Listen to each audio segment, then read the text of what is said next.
আমার হাত ধরে কান্দার ডাক দিয়ে গৌরু বলার আগে বলেন না আমার আল্লাহকে আমারে মাফ করবে কিনা।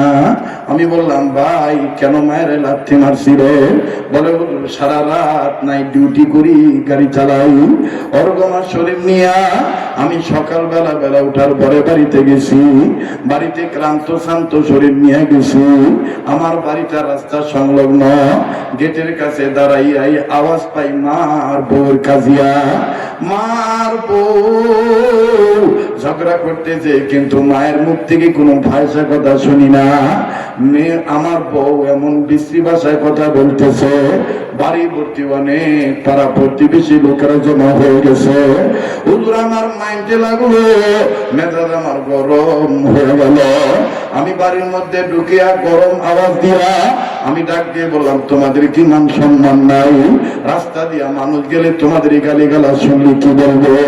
এটা কি বস্তির বাড়ি নাকি?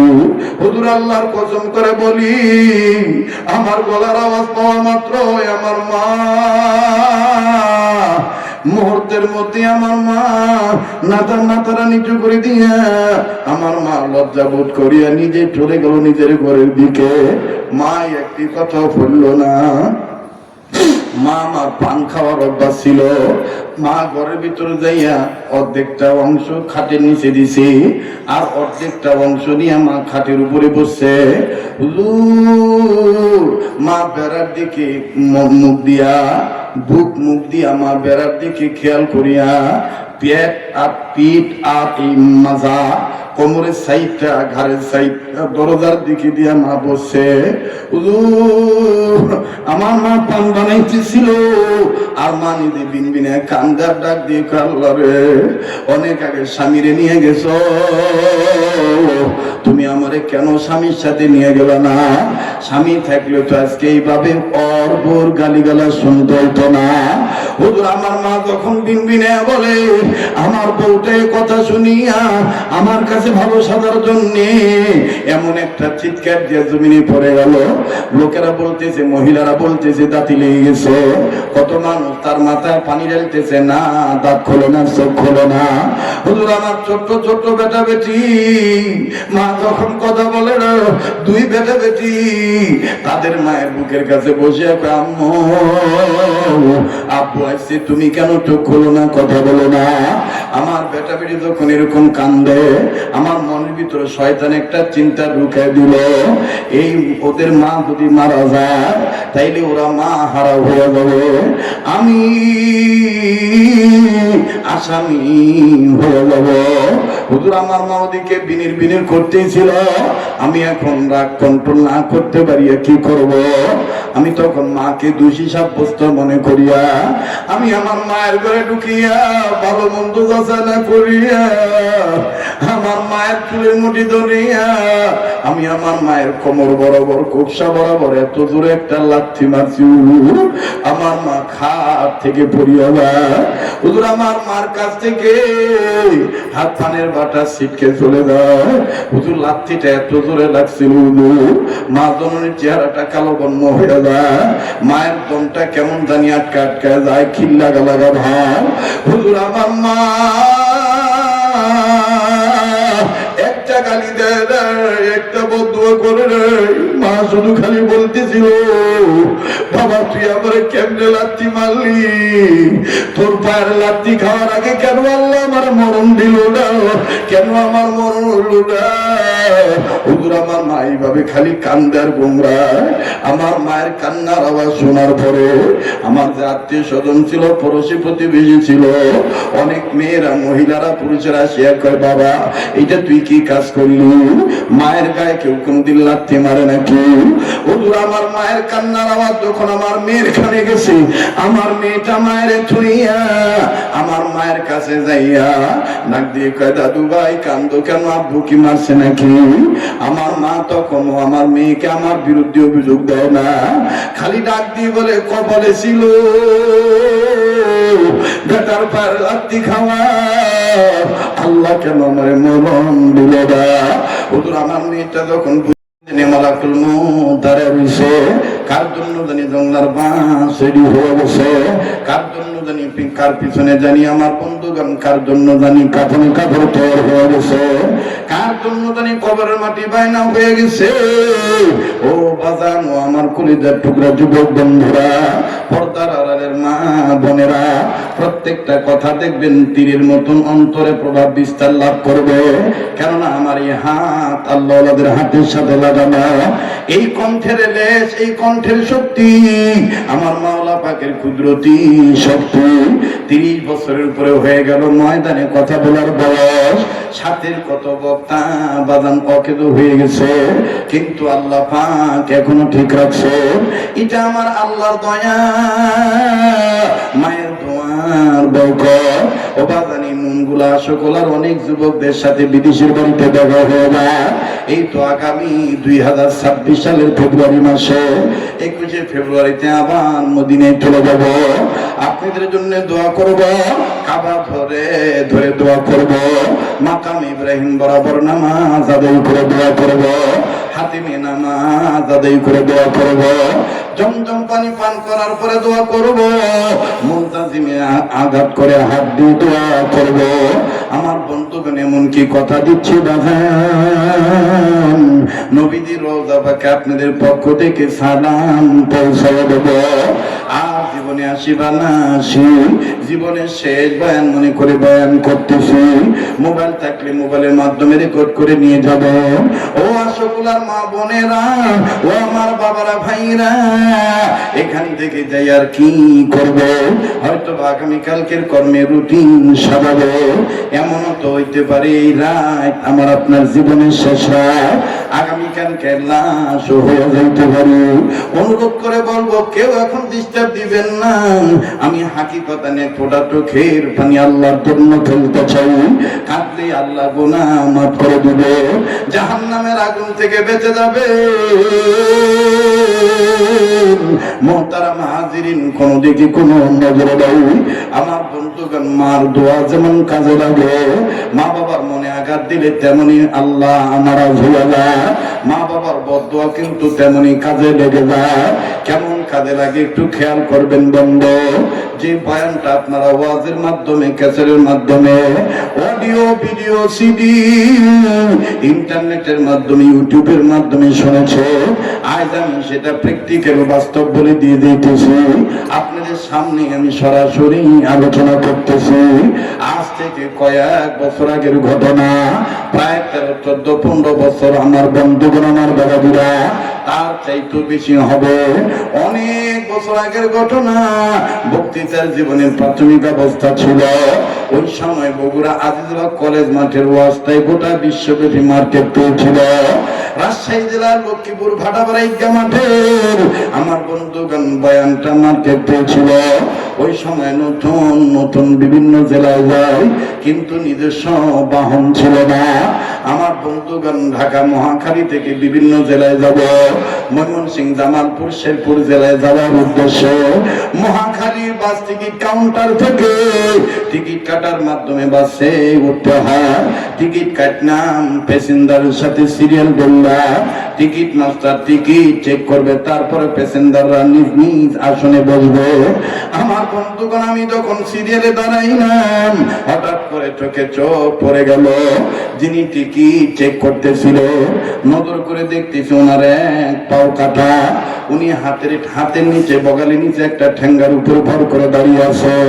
আমার ভাইরা, ওনার চেহারাটা দেখে মনে মনে ভাবতেছিলাম, কই জানি দেখছি, কোথায় যেন দেখছি, লোকটাকে চেনা চেনা মনে হয়।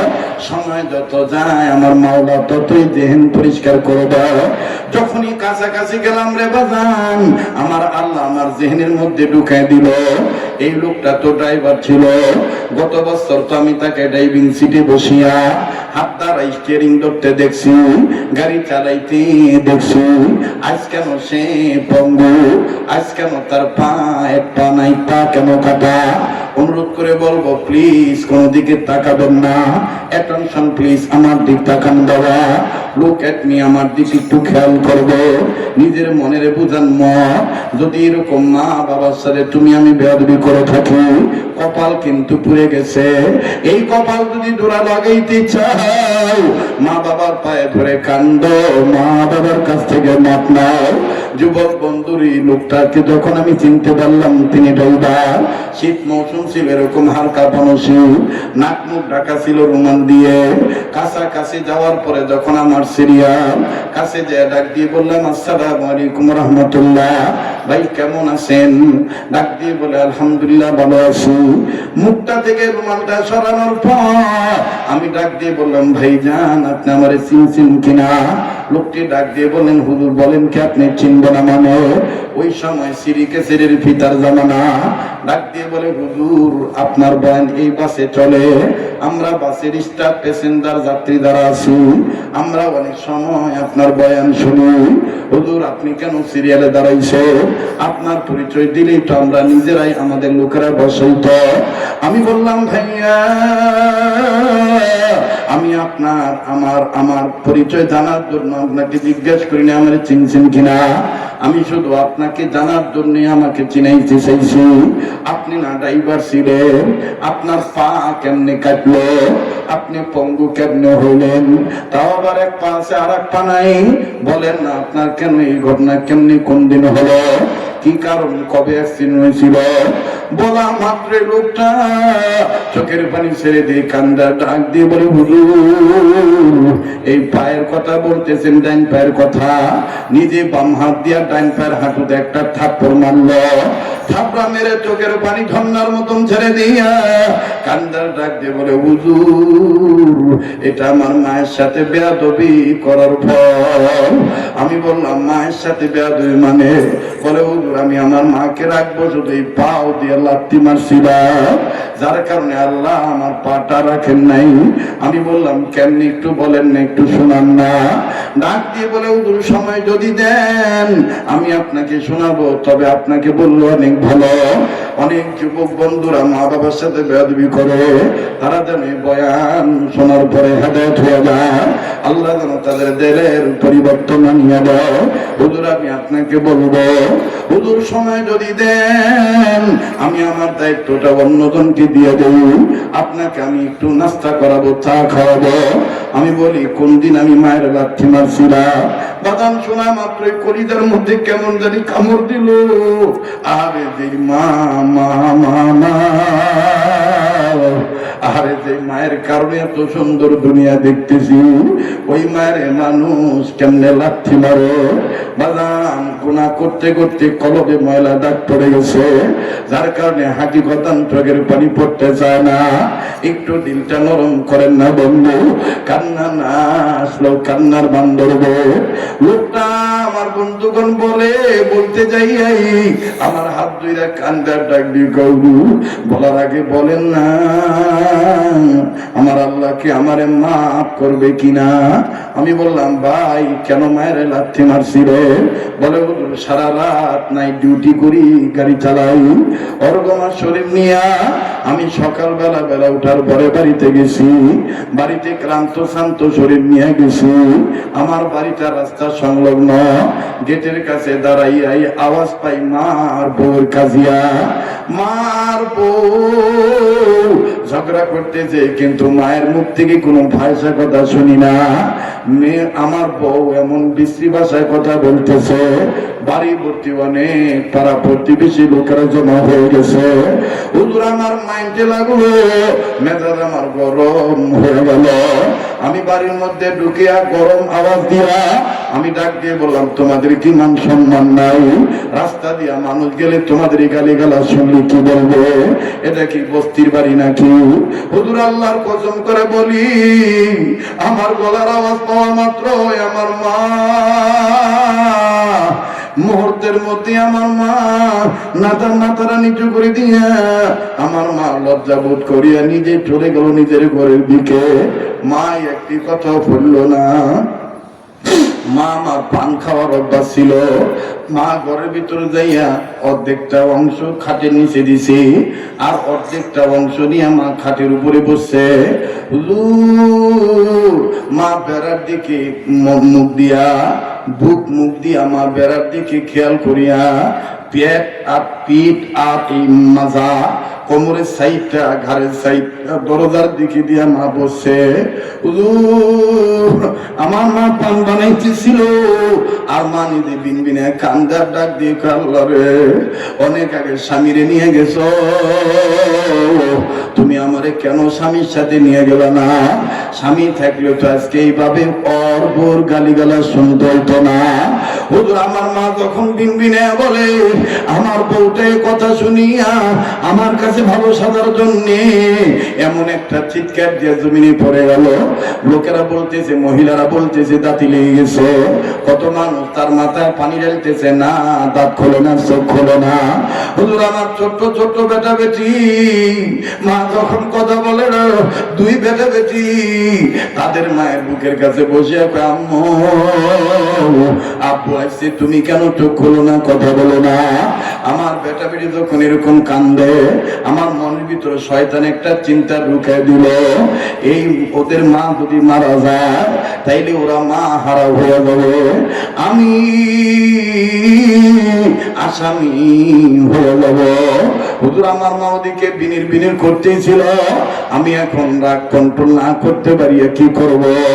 আমি তখন মাকে দোষী সাব্যস্ত মনে করিয়া আমি আমার মায়ের ঘরে ঢুকিয়া ভালো মন্দ যাচাই না করিয়া আমার মায়ের চুলের মুঠি ধরিয়া আমি আমার মায়ের কোমর বরাবর, কোপসা বরাবর এত জোরে একটা লাথি মারছি, আমার মা খাট থেকে পড়িয়া যায়।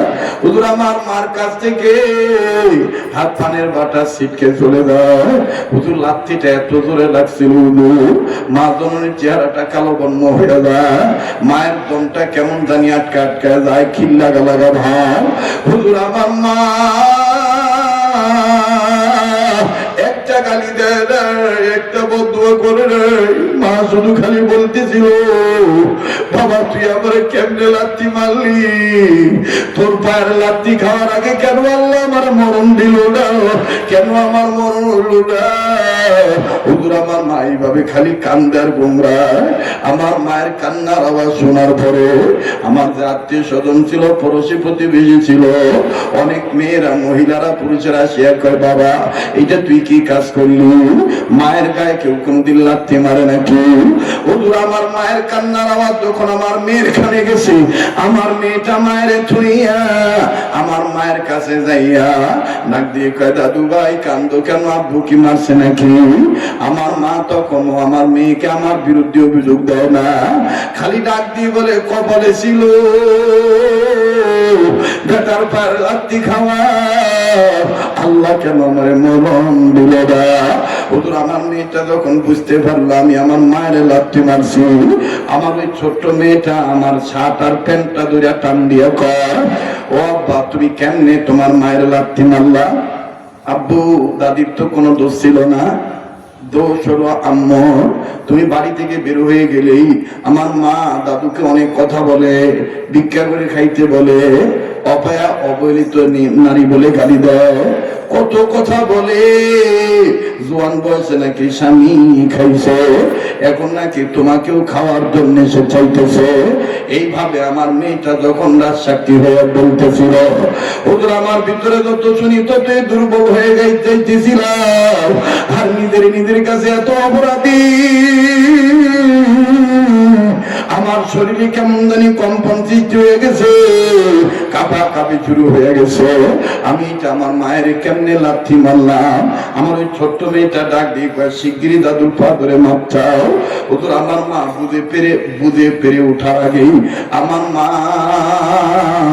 অভিমান বশত আমাকে আর আমার মেয়েটাকে আদভাবে ধাক্কা দিয়ে ঘর থেকে দূর করে দিল, দিয়া দরজাটা লাগাই দিল, খিল লাগিয়ে দিল। মা সারাদিন খালি কতক্ষণ পরে পরে একটা কথাই কয়, আল্লাহ ওর পায়ের লাথি খাওয়ার আগে আমার মরণ দিল না কেন? মাবুদ, আমার আর সহ্য হয় না। হুজুর আমি তো এদিক দিয়ে হোপলেস হয়ে গেছি। পরক্ষণে এলাকার মানুষ অনেকে বললে এটা তোমার ঠিক হয় নাই। আমার বউটাও দেখলাম তার জ্ঞান ফেরার ভাব করলো। বউটা যখন যাইতে জানতে পারলো, মানুষ যখন বলছে যে তোমার কারণে সে তোমার শাশুড়ি গায়ে হাত তুলছে, তোমার কারণে সে তার মায়েরে মারছে, তাও আবার লাথি মারছে। আমার বউটা জিয়া ডাক দিয়ে কয় কি পাগলামি করছেন, মায়ের গায়ে কি কেউ কোনোদিন লাথি দেয় নাকি? আমার বউটা তখন দেখলাম স্যারেন্ডারের ভাব পোষণ করিয়া আমার ডাক দিয়ে কয় স্বামী মন ঘাবড়াবেন না, মা যদিও কষ্ট পাইছে। যাই হোক, আমি আপনার কাছে বলতে চাই এখন আপনি ফ্রেশ হন, প্রয়োজন বোধে আগামীকালকে ডিউটি দিকে সেই সকালবেলা দুই স্বামী আর স্ত্রী মায়ের পা তুলে থাকবো, মা মাপ না দেওয়া পর্যন্ত পা ছাড়বো না। হুজুর আমার পরে তাৎক্ষণিক বুদ্ধি শুনিয়ে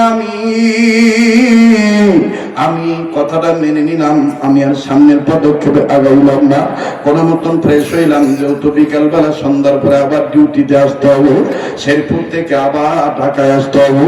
হুজুর আল্লাহর কসম করে বলি, সন্ধ্যার আগে যখন ডিপ ধরার জন্য জামা কাপড় গায়ে দিয়ে যখন বাইরে এলাম, আমার মা খাইছে কিনা তা তো আমি খবর নেই না।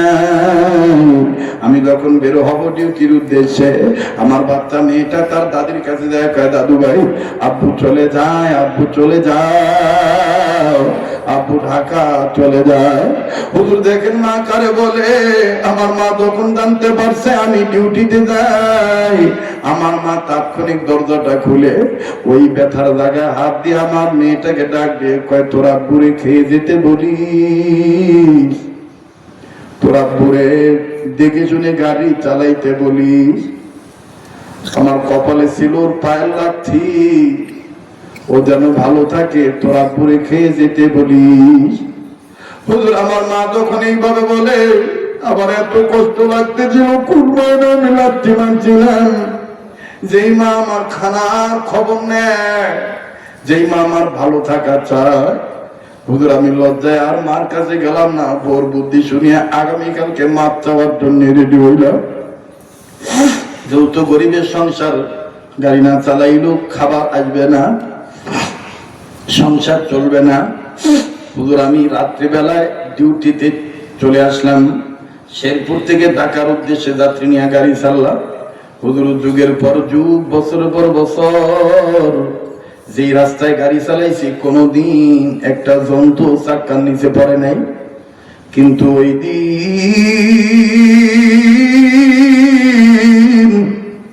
সামন পাশ থেকে একটা পিকআপ ভ্যান এসে এমন ভাবে আমার মুখোমুখি সংঘর্ষ লাগাই দিল। হুজুর কত যাত্রী আহত হইল, অনেকের পা কাটলো, মাথা ফাটলো, হাত ভাঙলো। হুজুর আমার দেখতেছে আমার কিচ্ছু হয় নাই। আমার স্টাফটা বলতেছে ওস্তাদ নামেন, অনেক যাত্রীদের অবস্থা মুমূর্ষ অবস্থা। হুজুর গো আমি ভাবছি আমার কিচ্ছু হয় নাই। আমি মনে করিয়া যখন আমি নামবো তখন দেখতে পাইলাম আল্লাহর মায়ের দুনিয়ার ভাই। আমি নিচের দিকে তাকায় দেখি, উঠতে যাইয়া দেখি পাও টান দেই, পাও আসে না। যেই পা দিয়ে আমার লাথি মারছিলাম, এই পা আমার বাসের শীত ভেঙ্গে আমার পায়ের হাঁটুর নিচের সাদা বস্তু এবং সাদা হাড্ডির দিকে লেগে আছে। এবার লোকেরা ডাক দিয়ে কেউ ওস্তাদ পা নাড়াচাড়া করবেন না, নিচে রক্তের স্রোত বয়ে যাইতেছি, মনে হয় এটা কাটা ছাড়া পা বের করা যাবে না। হুজুর এরপরে কি হয়েছে আমি বলতে পারবো না। হুজুর আমাকে দরাদরি করে নাকি তারা সদর হাসপাতালে নিয়ে যায়। ডাক্তার জব দিয়ে বলছে এখানে হবে না, ঢাকা পঙ্গু হাসপাতালে নিয়ে যাও। ঢাকায় আনা হয়েছে। হুজুর ডাক্তার শত চেষ্টা করছে, পাটা রাখতে পারে নাই। আমার পাটা হাঁটুর নিচ থেকে কেটে ফেলে দিতে হয়েছে। হুজুর গো সবচেয়ে বড় আশ্চর্যজনক কথা হইল, আমার জ্ঞান ফেরার পর আমি অনুভব করতে পারতেছি আমার এই কাটা পাটা কে জানি দুইটা হাত দিয়ে আদ্রভাবে টিপ দেয়, আর কে জানি গুনগুন করে কান্দার বলে আল্লাহ আমার ছেলে বোঝে নাই, না বুঝে আমার মারছে। আমি তো তোমারে বলি না আমার বেটার তুমি ক্ষতি করে দাও আল্লাহ। হুজুর আমি চোখ খুলে দেখি যেই বইয়ের কারণে মায়ের গায়ে লাথি মারলাম, আমার ওই বিছানার পাশে বউ ছেলে মেয়ে অন্য একটা বেড আলাদা ভাবে নিয়ে তারা আরামের ঘুমায়। কিন্তু যেই মায়ের লাত্তি মারছিলাম ওই মা ব্যথাযুক্ত শরীর নিয়া মা আমার দুইটা ঠ্যাং সুন্দর করে তার দুইটা হাত দিয়া আদ্রভাবে টিপদার কয়, আল্লাহ আমার এই স্বামী নাই, আমার এই বেটাই সব, এই বেটা যদি মরে যায় কে আমার আম্মু কয়ে ডাক দিবে, মা কয়ে ডাক দিবে। হুজুর আমি আর নিজে ঠিক রাখতে পারলাম না, আমি নিজের দুইটা হাত বাড়ায় নয়, একটা হাতে তো স্যালাইন, আর এক হাত দিয়া মায়ের এই ঘাড়ের মধ্যে আদ্রভাবে একটু হাত দিয়া বললাম, মা আমারে মাফ করে দে। হুজুর আমার মা তার দুইটা হাত আমার ঘাড়ের নিচে দিয়া আমার মাথাটা বুকের সাথে লাগাইয়া মা তখন আমার মাথার চুল নাড়ে আর ডাক দেখে, আব্বু রে আমি মা তোর মনে, তোর উপরে আমার কোনো মন খারাপ নয় বাবা, তুই আমার মারছিস কোনো দুঃখ নাই বাবা, বাবা এরকম রাগ আর করিস না বাবা। হুজুর আমার মার কাছে আমি মাপ নিলাম, মাপ চাইলাম হুজুর, কিন্তু আমি এটা 100 থেকে 100 ভাগ সত্য যে হুজুর আমার মায়ের লাত্তি দেওয়ার কারণে আল্লাহ সহ্য করে নাই। তার কাজেই বলি হুজুর এই পাপ হলো আমার মায়ের সাথে বেয়াদবি করাও ভুল। যুবক বন্ধু মুরব্বী বাবারা সাংসারিক জীবনে চলতে ফিরতে গেলে পারিবারিক মানসিক চাপের কারণে সময় মুরব্বীদের সাথে বেয়াদবি হয়ে যায়। আমার বন্ধুগণ মন খারাপ করবেন না, আসছেন তওবা করার জন্য, গুনাহ মাফ নেওয়ার জন্য। আল্লাহ আলেমদেরকে নিয়ে এই কাবা ধরা হাত নিয়ে আমি আপনাদের জন্য দোয়া করব। আর বন্ধু ইমাম আজম আবু হানিফা রাহমাতুল্লাহ আলাইহি মা বাবার পায়ের কাছে বসে ডাক দিয়ে বললেন, মা গো আমি আপনাদের এতটুকু জানাই, আপনাদের পায়ের নিচে আমার বেহেশত, আল্লাহ পাক আমার জান্নাত আপনাদের পায়ের নিচে দিছে। ইমাম আজম আবু হানিফার মা ডাক দিয়ে বলেন, আবু হানিফা তোমার প্রতি আমরা রাজি, তোমার প্রতি আল্লাহ রাজি হয়ে যাবে, যেরকম সুবহানাল্লাহ। এবার ইমাম আজম আবু হানিফা রাহমাতুল্লাহ আলাইহি বললেন, মা বিশাল একটা ফাইনাল পরীক্ষা আমি রেখে আসছি মা। একজন খ্রিস্টান পণ্ডিত আমাকে একটা অপ্রাসঙ্গিক প্রশ্ন করছে, যে প্রশ্নের উত্তরটা দুনিয়ার কিতাবের মধ্যে নেই। মা গো আমি কিতাবের মধ্যে দেখি যে প্রশ্নের উত্তরটা আছে না, মা তার উত্তরটা না দিয়ে তোমাদের ভেজাল মিটাবার জন্য আইছি, মা রাগারাগি করিও না। এইবার ইমাম আজম আবু হানিফা চলে গেলেন, বাবাজি খ্রিস্টান ব্যক্তির উত্তর দিবেন, কিন্তু বাজার নেই এখানে আমি 5 মিনিট 2 মিনিট ছোট্ট একটা আড্ডা করবো। আপনার অনেকে জানেন এই পাগল কোনোদিন বয়ান ফিনিশিং না দিয়ে যায় না। আমার বন্ধুগণ অনেক মুরব্বীদের চোখের পানি পড়েছে, অনেক সোনার চান যুবক বন্ধুরা কেঁদে দিয়েছেন। এই চোখের পানি বৃথা যাইতে দিবেন আমার আল্লাহ। আমার আল্লাহ আজকের দোয়া কবুল করবেন ইনশাআল্লাহ। বন্ধু শুধু এতটুকু ওয়াদা চাই, যেই দুই হাত দিয়ে বারবার কাবা ধরি, সেই হাত আল্লাহ ওনাদের হাতের সাথে লাগালো, এই দুই হাতের সাথে হাত উঠাইয়া ওই মা বাবার দরদি বেটা বেটি হইয়া সন্তান হইয়া ওই মা বাবার নামে দোয়া করে যাবেন। কারা কারা দোয়া আছেন ইনশাআল্লাহ? একসাথে মোনাজাত করে যাব ইনশাআল্লাহ। এরপরও যদি কেউ চলে যায় বুঝতে হবে তার অন্তরে মায়ের মহব্বত নাই, বাবার মহব্বত নাই। বাজারে কত সময় কত জায়গায় নষ্ট হয়ে যায়। আমার বন্ধুগণ ইমাম আজম আবু হানিফার কথা বলছি, বলবো অবশ্যই প্রশ্নের উত্তর দিব। আল্লাহ রাব্বুল আমিন বলেন, ইমানদার বান্দা বান্দীগণ তোমরা নিজেরা জাহান্নামের আগুন থেকে বাঁচো, নিজেদের অধীনে যারা আছে তাদেরকে জাহান্নামের আগুন থেকে বাঁচাও। নবীজির ওয়ারাসাতুল আম্বিয়া ও উলামায়ে কেরামগণ বললেন, বিশেষ করে হাকিমুল উম্মত মুজাদ্দিদুল মিল্লাহ মাওলানা আশরাফ আলী থানভী রাহমাতুল্লাহ তিনি তার কিতাবের মধ্যে লেখেন, উম্মতে মুহাম্মাদীদের জাহান্নাম থেকে বাঁচার পথ 4টা। নাম্বার 1 আলেম হওয়া, নাম্বার 2 আলেমের ছাত্র হওয়া। আলেম ওলামার ছাত্র হইলে বেটা হোক বেটি হোক, আপনি বাপ্পা হিসেবে দেখেন কেমন দাম বেড়ে যায়, লম্বা করার কোনো সুযোগ নাই। উম্মতের আলেমরা জিজ্ঞাসা করে দেখবেন, দারুল উলুম মুঈনুল ইসলাম হাটাজারি মাদ্রাসার একজন প্রবীণ বুজুর্গ ছিলেন, যার নাম মাওলানা মরহুম জমিরউদ্দিন রাহমাতুল্লাহ আলাইহি। তিনি তার কিতাবের মধ্যে লিখছেন, কোন বেটা বেটি যদি একবার লা ইলাহা ইল্লাল্লাহু মুহাম্মাদুর রাসূলুল্লাহ আলেমের ছাত্র যদি একবার এই কালেমা তৈয়বাটা পাঠ করে, আমার আল্লাহর সাথে সাথে তার মা বাবার কবর আযাব মাফ করে দেন। আর আপনারা বলেন তুই কি বাজান? এই হযরতে ফাতেমা রাদিয়াল্লাহু তাআলা আনহা মহিলা মাদ্রাসায় মহিলা বাচ্চাদেরকে আর কিছু শেখানো হোক বা না হোক, কালেমা তাইয়্যিবা পড়ানো হয় কি হয় না? জোরে বলেন হয় কি হয় না? এই কালেমা তাইয়্যিবাটা যদি মরণের সময় নসিব হয়ে যায় তাইলে তো শেষ ভালো আর সব ভালো তার। মোহতারাম হাজিরিন, লম্বা করব না, পারলে দিবেন না পারলে না দিবেন। আমি ছোট্ট একটা আবদার করব আপনাদের কাছে, আল্লাহ পাকের কাছে দোয়া করবেন। দোয়া হলো সবচেয়ে বড় সম্পদ। বলেন আল্লাহ আপনি কবুল করেন, বলেন আমিন, আবার বলেন আমিন।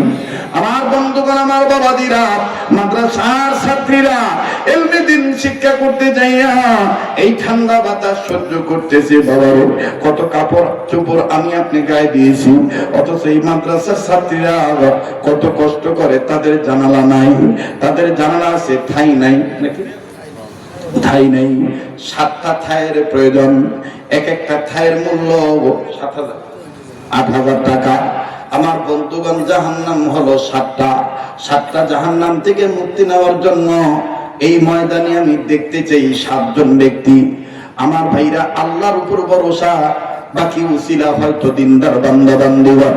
এখানে এমন ব্যক্তি আছেন একাই 8টা, আমার বন্ধুগণ একাই 7টা ঠাই দিতে পারেন, কিন্তু আমি ওইরকম চাই নাই। 1 নম্বর এমন কোন বাগান আছেন নাকি? আমি আমার মা বাবার দরদি সন্তান হইয়া আমি একটা ঠাই দিয়ে দেবো 8,000 টাকা মূল্য। আমার নামটা লিখে রাখতে বলেন, আমি দিয়ে দেবো ইনশাআল্লাহ। আল্লাহর কোন বান্দা যদি এখানে থাকেন এইরকম, আল্লাহ পাক কবুল করবেন ইনশাআল্লাহ। কত বিদেশি সন্তানের পিতারা এখানে আছেন, প্রবাসী সন্তানের পিতাগণ এখানে আছেন, প্রবাসী পিতার সন্তানগণ এখানে আছেন। আল্লাহর জন্য দান করবেন, আল্লাহ পাক কবুল করবেন ইনশাআল্লাহ। একজন ব্যক্তি এরকম আছেন নাকি? হুজুর আমি একটা ঠাই দিয়ে দেবো ইনশাআল্লাহ, 8,000 টাকা আমি দিয়ে দেব। আমার বন্ধুগণ, আল্লাহ পাক কবুল করবেন কিনা ভাই? আসেন, রব্বে কাবা কবুল করবেন ইনশাআল্লাহ। আমার হাতটা কি ধরতে পারবেন? এই পাগলের হাত ধরলে ঠকবেন না, তো একটু এদিকে ধরতেও পারবেন না। এই পাগলের হাতটা ধরবেন একটা নিয়ত করে, কাবা ধরা হাত রব্বে কাবা ফিরে দিবেন ইনশাআল্লাহ। একটা ঠাই 8,000 টাকা, রব্বে কাবা কবুল করবেন ইনশাআল্লাহ। কত টাকা পয়সা কত জায়গায় নষ্ট হয়ে যায়। কি নাম বাবা? আব্দুল ওয়াহিদ। আল্লাহ গো তুমি কবুল করো। মা বাবার দরদি বেটা চোখের পানি টলমল করতেছে। আল্লাহ, আল্লাহ গো তোমার নবীর ঘর দিন শিক্ষা কেন্দ্রে একটা ঠাই দিয়ে দিবি। আল্লাহ পাক তুমি কবুল করো, জোরে কোন আমি। জি জি, আল্লাহ কবুল করো। হ্যাঁ ঠিক আছে, সমস্যা নাই, একটু দেরি হইলো আপনি দিয়ে দিন। 2 নম্বর, এমন কোন বাপ ভাই আছেন নাকি এখানে? ওদের আমি একটা ঠাই দিয়ে দিন। ওই যে পিছনে একজন হাত উঠেছে, কিনা ভাইয়া আসেন না, একটা নিয়োগ করে আসেন। কার জানি বেটা বেটি হয় না, কার জানি ব্যবসা বাণিজ্য বরকত হয় না, কঠিন রোগ দূর হয় না। রব্বে কাবা কবুল করবেন ইনশাআল্লাহ। কে আছেন গো? একটা ঠাই 8,000 টাকা। ও ব্যবসায়ী ভাইরা, ও কৃষক ভাইরা, ও চাকরিজীবী বাবারা, এই ধন সম্পদ তোমার সাথে তোমার কবরে যাবে না, তোমার সাথে তোমার কবরে যাবে নেক আমল। কথা কম ঠিক কিনা? এটা সবচেয়ে যা দিয়ে সব পাবেন। নুন নাহা মাশাআল্লাহ, এই মাদ্রাসার ছাত্রীর গার্জিয়ান একজন মাশাআল্লাহ অভিভাবক হয়ে একটা ঠাই দিয়ে দিবে, তোর কন্যার হাওয়া। আল্লাহ আপনি দানকে কবুল করেন, দানের খবর মদিনায় পৌঁছে দেন, জানে মালে বরকত দিয়ে দেন। সোনার বাচ্চারা না পারলে না দিবেন, কিন্তু চলে যাবেন না। এখন চলে যাওয়া মানে মাদ্রাসা ভিডিও হওয়া, 5 নাম্বার গ্রুপের লোক হওয়া। কথা বলেন ঠিক কিনা? আলেম হবেন, নতুবা আলেমের ছাত্র হবেন, নতুবা আলেমের কথা শুনবেন, নতুবা আলেমদের মহব্বত করবেন। আমার বন্ধুগণ 2 জন হয়ে গেল, আর 5 জন ব্যক্তি এমনকি কোনো হাদিস নাই। ওদের আমি একটা ঠাই দিয়ে তুমি ইনশাআল্লাহ। আমার বংশের মুরব্বীদের রুহের মাগফিরাত কামনায় 8,000 টাকা লাগবে। ঠিক আছে, আপনি দিয়ে তুমি একটা ঠাই দাও, আল্লাহ পাক কবুল করবেন। আপনি 1 মাসে দেন, 2 মাসে দেন, আপনি দিয়ে দিন, নামটা লেখা দেন, রব্বে কাবা কবুল করবেন ইনশাআল্লাহ। আমার বন্ধুগণ 3 নাম্বার 7 জন ব্যক্তির দরকার, এর মধ্যে 2 জন হয়েছে, আর একজন ব্যক্তি দেখি তো ইনশাআল্লাহ আল্লাহ পাক কবুল করবেন ইনশাআল্লাহ, রব্বে কাবা মঞ্জুরি দিয়ে দিবে। ও মালিক, জানি না কাকে আপনি কবুল করবেন, আল্লাহ কাকে আপনি মঞ্জুরি দিবেন আমার জানা নাই আল্লাহ। আল্লাহ আপনি মেহেরবানি করে কবুল করেন আল্লাহ। 7 জন ব্যক্তি দরকার, 7টা জাহান্নাম থেকে মুক্তি নেওয়ার জন্য বাজার নাম লেখায় দিবেন। এমন ব্যক্তি আছেন, এমন ব্যক্তি আছেন নগদ দেওয়ার মতন অ্যাবিলিটি আছে, সামর্থ্য আছে, কিন্তু আমি এরকম চাই নাই। আপনি আপনার পক্ষ থেকে সাধ্য মতন ওয়াদা করবেন। আল্লাহ পাক সবার দান নিবেন না, আল্লাহ পাক যাকে কবুল করবে তার দান খানাই নিবেন। কথা বলেন ঠিক কিনা? মাশাআল্লাহ। মহিলারা ওয়াজ শুনতে, মহিলাদের কথা বল। কিন্তু নাজমাল হোসেন ভাই একটা, আল্লাহ কবুল করেন জোরে কোন আমিন। এই তো 3টা হয়ে গেল, 7টার মধ্যে 3টা হয়েছে। মা বোনদের কাছে তো আমি যাইতে পারবো না, অধিকাংশ মা বোন যদি থেকে থাকেন এরকম দেওয়ার নিয়ম থাকে, নামটা লেখায় দিবেন, আল্লাহ কবুল করবেন ইনশাআল্লাহ। আর 4টা জানালার থায়ের দরকার, 4টা থায়ের দরকার। আমার ভাইরা 4 রাস্তা কত হয়? 32 কত কাটা? 4 রাস্তা 32। কোরআন শরীফ কত পারা? কথা কয় না? কোরআন শরীফ 30 পারা। আসেন না 10 জন মিলে দিবেন, 1000 টাকা নগদ আমার হাতে দিবেন, হুজুর থাই বাবদ আমি দিলাম, আল্লাহ পাক কবুল করবেন ইনশাআল্লাহ, রব্বে কাবা মঞ্জুরি দিয়ে দিবে। 1000 টাকা নগদ, 1 পারা কোরআনকে মহব্বত করে দিবে। এমন কোন ভাই কোন বন্ধু আছেন এখানে, নিয়ত করে দিবেন, আল্লাহ কপাল খুলে দিবে। 1000 টাকা নগদ, হুজুর আমি 1000 টাকা আপনার হাতে দিলাম, তাই কিনা বাবা, রব্বে কাবা কবুল করবেন ইনশাআল্লাহ। আল্লাহ গো, জানি না আপনি কাকে মঞ্জুরি দিবেন, আল্লাহ কাকে আপনি কবুল করবেন আমার জানা নাই। আল্লাহ আপনার দানবীর, আপনার দাতা বান্দাদের সাথে, দানশীল বান্দাদের সাথে আমাদের পরিচিত হওয়ার তৌফিক দান করেন, বলেন না আমিন।